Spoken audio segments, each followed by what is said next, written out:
Brandon Moreno will outclass Tatsuro Taira. All the time, the people ask me about the Mexican fighter spirit.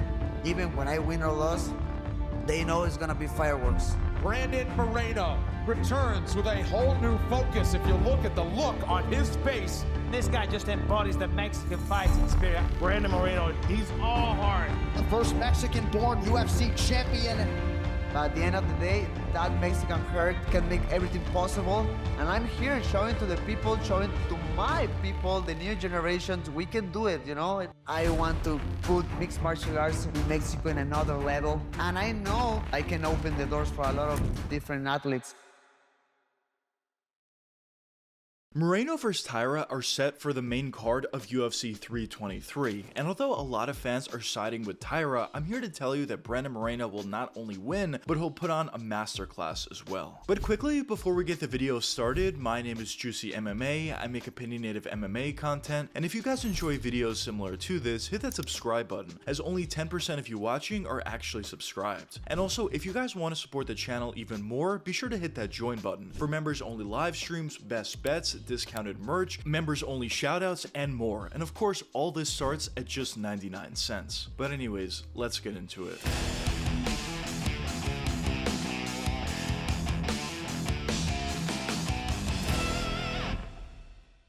When you talk about the career of Brandon Moreno, it's a very interesting one, and it's a tale of two careers. As during his initial time with the UFC, yes, he was a pretty decent fighter, but at the same time, he was nowhere near championship level. And of course, for that, he ended up getting cut from the company. But in his second stint with the UFC, he proved to be a much better fighter. As of course, he was able to put a bunch of wins together, eventually fought for the belt, fought in a really close draw against Deiveson Figueiredo, then ended up winning some of the fights, then ended up losing some of the fights against Deiveson Figueiredo. It was a back and forth rivalry, but eventually he was able to come out on top. And in his next title fight, he ended up going up against Alexandre Pantoja, and of course he ended up losing that fight. But still, at this point, although Moreno isn't that close to getting a title shot, as he did lose 3 separate times to the current champion in Pantoja, he's still one of the top fighters at the flyweight division. And with a win over Tatsuro Taira, he probably would get relatively close to getting a 4th fight against Pantoja.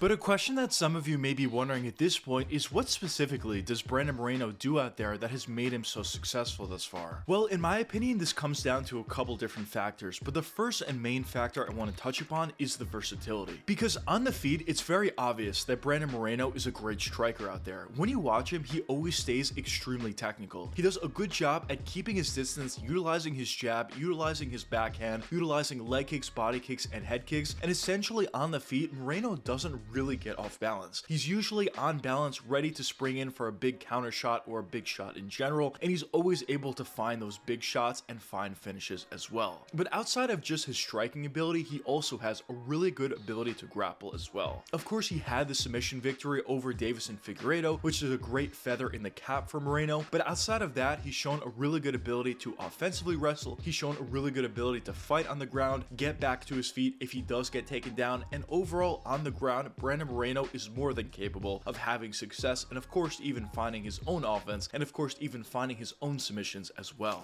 But the next factor for why I think Brandon Moreno has been so successful thus far is due to his physicality. Because usually when you talk about fighters that are extremely physical, they probably are going to lean on that physicality a little bit more compared to other fighters. But when you talk about Brandon Moreno, I think his physicality is even more important than it would be to most fighters. Because when you watch a lot of Moreno's fights out there, he usually does take a lot of damage. But because he is so physical and because he does a really good job at taking shots effectively, he does a really good job at staying in those fights, and of course, eventually he's able to land a big shot of his own. And I know traditionally when you talk about those lower weight classes, especially for the flyweight division, it's very rare to find very physical fighters. And when I say very physical fighters, I'm talking about guys that have a great chin, but also have a really good ability to hit hard and find finishes. But when you talk about Brandon Moreno, he definitely checks off both of those boxes. And overall, I do think that physicality is a huge factor for why Brandon Moreno has been so successful thus far. But another question that some of you may be wondering at this point is why specifically do I think Brandon Moreno is going to outclass Tatsuro Taira? Well, in my opinion, I think this comes down to a couple different factors, but the first and main factor I want to touch upon is the striking. Because when you talk about the striking of Brandon Moreno, it is elite. Of course, he does have a lot of power for one, but also for two, he does a really good job at staying technical, and he's always eventually able to land those big shots on his opponents. And of course, on top of that, he does a really good job at staying busy even before he's able to find a finish, or even before he's able to hurt his opponent. And when you talk about Tatsuro Taira, although he does have a good amount of power, and although he does seem to have a pretty good chin, his striking isn't at the same level of a Brandon Moreno. And when he went up against Brandon Royval, we kind of saw that a little bit, as although early on Tatsuro Taira was able to do a decent job at having some success and keeping up with Brandon Royval, at the end of the day, the volume and overall skill set on the feet from Royval definitely did give a lot of issues to Tatsuro Taira. And I do think we could see a very similar thing in this fight as well, as maybe early on Tatsuro Taira could have some success, but as the fight does progress, I think we're going to start to see a disparity in the striking ability between Brandon Moreno and Tatsuro Taira. But the next reason for why I think Brandon Moreno is going to outclass Tatsuro Taira is due to the grappling. Now, I'm not saying that Brandon Moreno is going to find his own takedowns. I'm not saying that Brandon Moreno is going to be able to get on top on the ground, but I think Brandon Moreno is good enough to at the very least survive against Tatsuro Taira. Because a lot of times when you watch Taira fight out there, he's usually not better than his opponents on the feet. But usually where he has his success is when he's able to find a takedown, he's usually able to end the fight from there, either by a submission or via ground and pound strikes. But in the case of Brandon Moreno, I think he's going to do a good job at stopping takedowns for the most part, but even theoretically, if he does get taken down, I think he's competent enough on the ground to survive against Tatsuro Taira. And I wouldn't even be surprised if he is able to get back to his feet as well. So because the fight wouldn't be over if Taira does find a takedown, I think that's another huge reason actually for why I think Brandon Moreno is going to outclass Tatsuro Taira. But if I had to give my official prediction for this matchup, I would lean towards a Brandon Moreno decision victory. I wouldn't be totally shocked if early on in the first round, Tatsuro Taira did have some success, and even if he had some success on the feet, but as the fight does progress, I think Moreno is going to keep the fight on the feet for the most part, and as the fight does progress, I think Moreno is going to start to establish his jab and establish his game plan and just prove to be the better striker on the feet. Now, if Brandon Moreno is able to find a victory at UFC 323, and especially if he's able to find a decisive victory over Tatsuro Taira, I do think there is a very real chance we may see the fourth fight between Pantoja and Moreno. Now, I know a lot of fans don't want to hear this, especially considering that Pantoja already beat Moreno 3 separate times over the course of his career, but at the same time, Moreno has done a lot of winning ever since that last fight against Pantoja, and of course, at the same time, if Moreno is able to beat Taira, there's really not too many other additional contenders at that point. The only other guy that could potentially steal a shot away from Brandon Moreno would be Manel Kape. And if Manel Kape were to leapfrog over Brandon Moreno, he would have to not only win, but in my opinion, he would have to win in decisive fashion. And maybe at that point, they'll give the shot to Manel Kape. But outside of that, if Brandon Moreno gets a decisive victory at UFC 323, and of course, Pantoja does win against Joshua Van, I do think there is a very real possibility we may see that fight for a fourth time. But I guess only time will tell what does end up happening in this fight at UFC 323. But anyways, let me know what you guys think in the comments. Do you think Brandon Moreno is going to outclass Tatsuro Taira, or do you not think so? But anyways, I hope you guys enjoyed the video, and if you did enjoy it, check one of these 2 videos popping up now. And until the next time, peace out, guys.